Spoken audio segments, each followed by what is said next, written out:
Yo, what is up, Kings? I hope all is well. Got some major news for you guys. I'm sure a lot of you guys have already seen this. I was at church. Well, actually, backtrack a little bit. I was at the gym and I popped up looking at Fox News, and there were reports that Joe Biden was receiving a ton of pressure from the media and essentially from his supporters, or former supporters, I guess you could say, to bow out. And I get done going to the gym. I don't really think anything of it. And I go to church as I always do. I come out of church, I'm talking to this guy, and I hear somebody go, "Joe Biden's dropped out?" And so I'm talking to this guy. He's talking to me about an injury that he's had. He's a good guy. But every time I see him, he talks to me about this accident that he's been in. You know, some of these older guys, they have war stories, you know. They've been through it. But he is a good guy. I'm joking about it, but he is a good guy. And I like him. But nonetheless, while he's talking, I search it up, and it says, BBC News, Joe Biden ends his re-election campaign. And I'm going to do another video on this when I can get in front of my computer screen and review some of the articles written about this. But I gotta say, I'm not really surprised. You know, if you pay attention to this stuff, there are tea leaves. And if you are truly red-pilled about politics and what is going on in the world, the number one thing that you know is that while Joe Biden is president, he's not really the one that's in charge. Especially in the Democrat Party, there's other people who are in charge. Barack Obama definitely has a lot of power, but there's people behind the scenes that control what is going on. The otherwise known as the deep state. This is why Trump was so popular in 2015, 2016, because he discussed this, okay? And it's just a fact. That's why you'll commonly hear people refer to America not as a democracy, but as like a bureaucratic, they call it, there's a term that goes for Russia and the system that they had under communism with behind the scenes. Oh, that's what it is. An oligarchy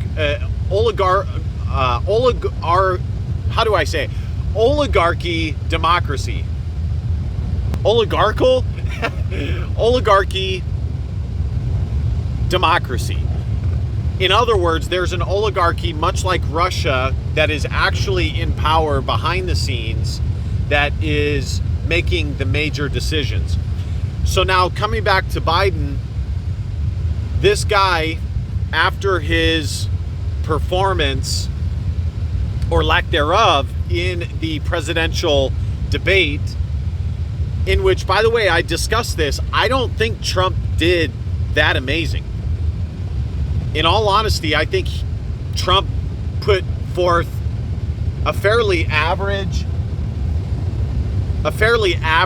performance. And anything that was put forth positively about the Trump campaign was more so out of the lacking and the shortcomings of Biden's performance than Trump's actual, him going on there and totally dominating. You know, that's why in sports they say, if it's Ohio State versus Michigan, they say, did Ohio State win that game or did Michigan lose that game? Did Michigan find a way to lose that game? So for Trump Biden, it was, did Trump really win, or did Biden, just totally lose the debate and find a way to hand that or hand the win over to Trump? To me, I said this when I did my reaction to the debate. The only thing that I am stunned by is that it took them this long, the Democratic Party, to see how terrible Biden is. Anybody with half a brain and who is honest about anything could see in a second that Biden was struggling, that he had physical and mental shortcomings, okay? Biden's performance, I said in a previous video for the debate, you're going to hear me reference that a lot, was not surprising to me. That is, his performance is what I expected. I expected for Biden to go up there and totally fucking suck and almost fall asleep, misstate words. Now, everybody misstates words, but, Biden seems hollow. I've described him as, and a lot of people I'm sure see it this way too, as a pre-dementia or somebody who is in the early stages of dementia. They're starting to lose their soul. They're starting to lose their essence. As an Orthodox Christian, it's painfully obvious for me to see. This guy, if you look at videos of him, 30, 40 years ago, he's alive. Now, I don't agree with 99.9999% of the shit that he said even then, but he's alive. He has his essence. Now, you look at him, he's a shell. He's hollow.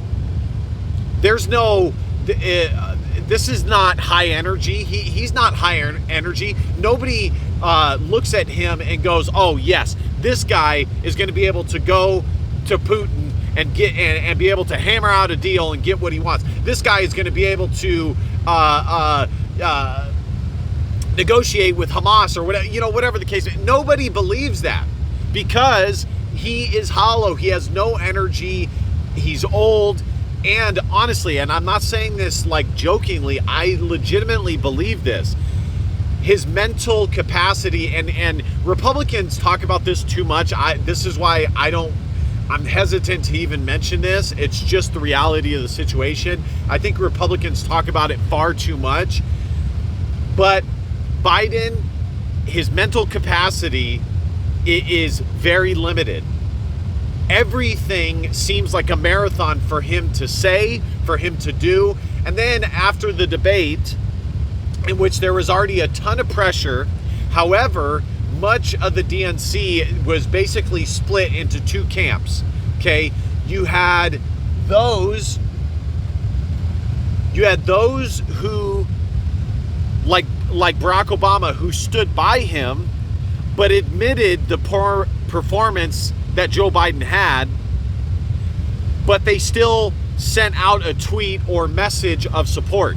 Then you had those like Cenk Uygur. Hey, get out of here! Every time I think of Cenk Uygur, I think of Steven Crowder's bit about him.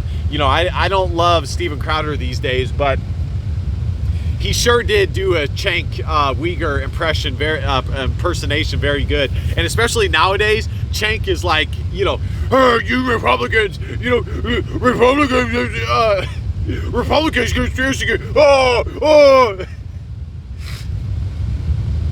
Man, sorry guys, I definitely am a bit of a charismatic. There's another word for it that starts with an M. I'm blanking on what it is. I'm pulling a Joe Budden here. So this is not surprising, okay? It's just not for me.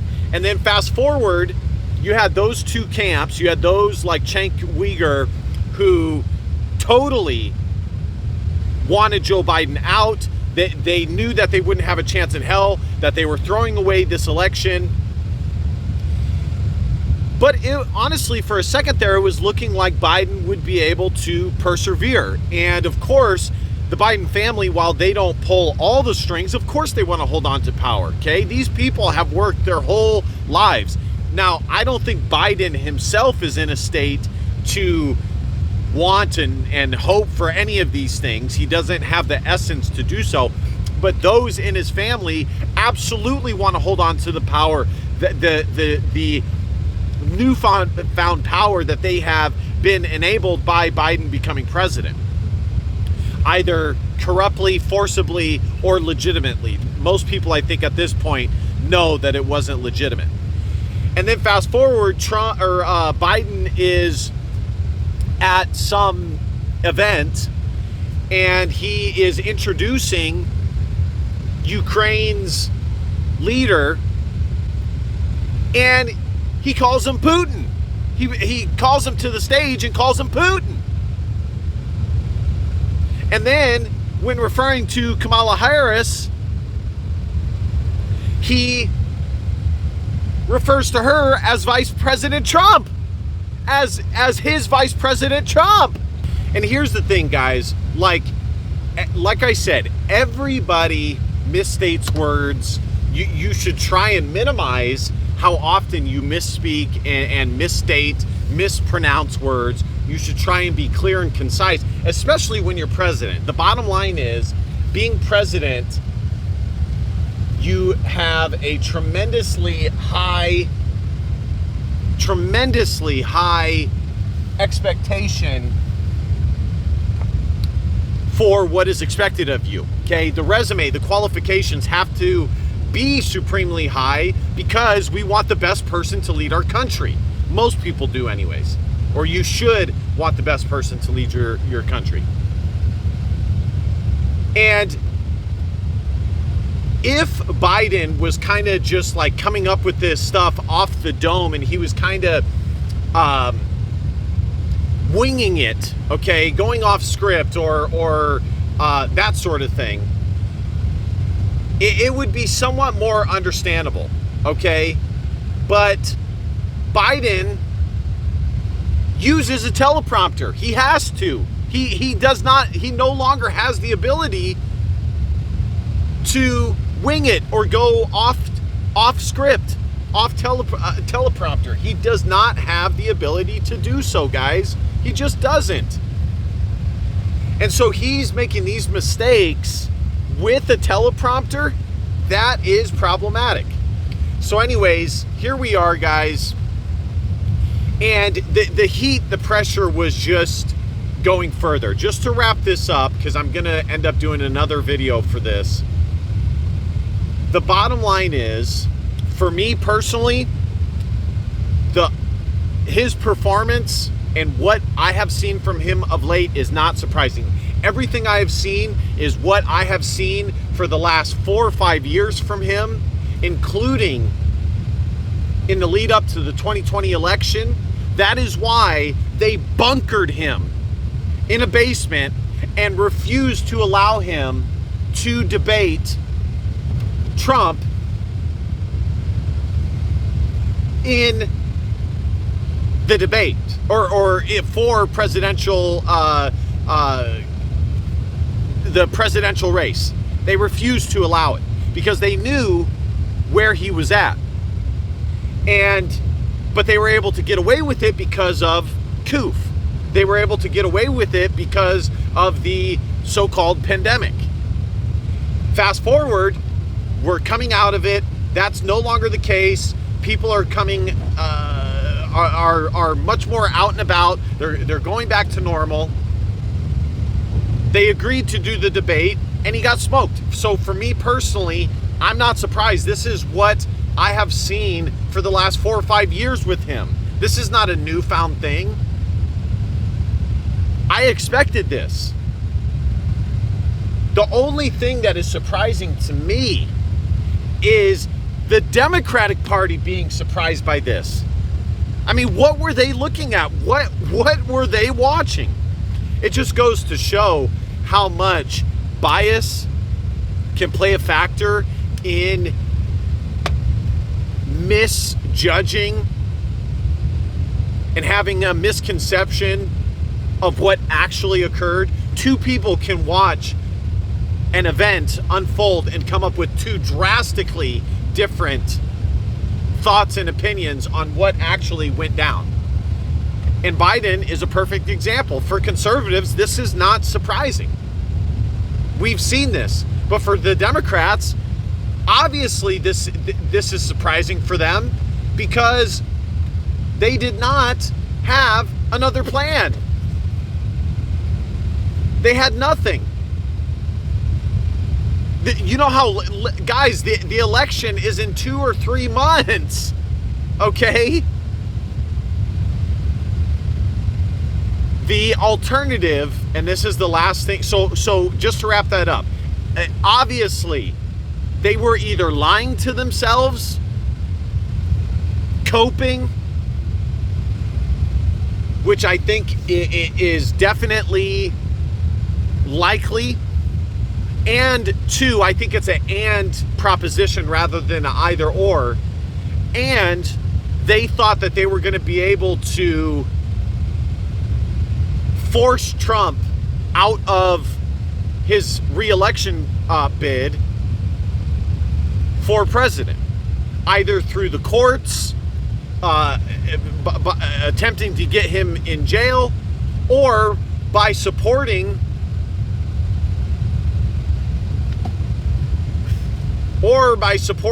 his challengers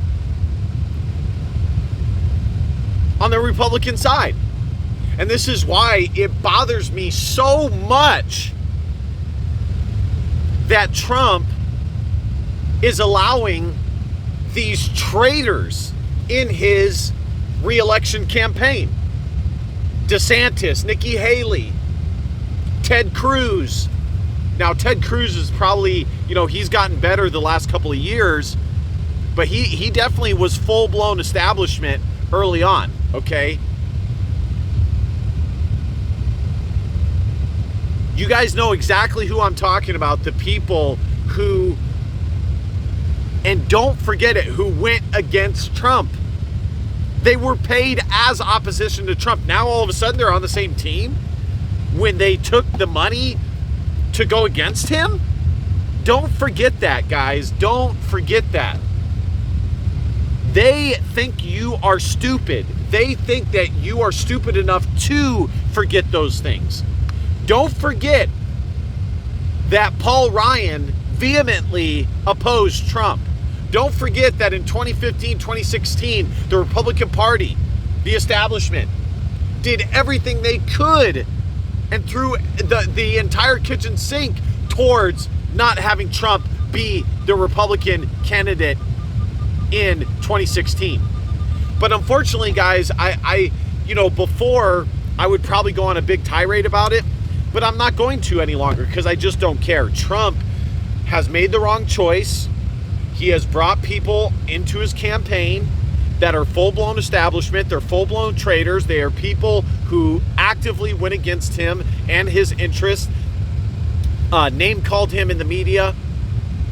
So I just don't care very much about it. But just to wrap this up with Biden, I only bring all of that up to say that those are the two options. They were being naive and coping, or they thought that they would be able to have somebody else other than Trump go against Biden, in which he would actually have a chance to win, such as a Nikki Haley or Ron DeSantis, or totally taking Trump out by the knees, having him put in jail, or having the Supreme Court rule that Trump could not run, that the states could keep him off the ballot, and he would not have, therefore, a path towards winning either the Republican primary and, therefore, the presidential race. So I think it's an and proposition. Both of those two things were in play. So Biden's out. There's going to be more to come. Like I said before, I would probably react much more strongly to this. I just don't really care that much anymore, but it is important news, so I'm going to discuss it. But in reality, it's not that important because, again, Trump is full-blown establishment. I think he would be better than whoever the left can put forward but I really don't think at this point, I think it's negligible. So, but I'm still going to react to it. Like, comment, share, subscribe. I know a lot of you guys don't like to hear this because I can see it by the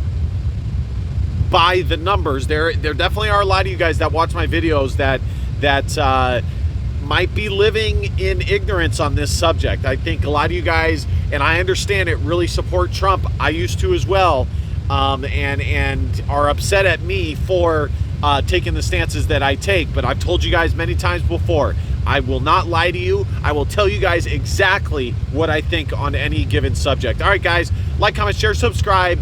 And last but not least, DBAP, don't be a pussy willow, and facts or feelings, because your feelings just don't matter. Love you, King. See you guys next time. Christ is King. Peace. More to come.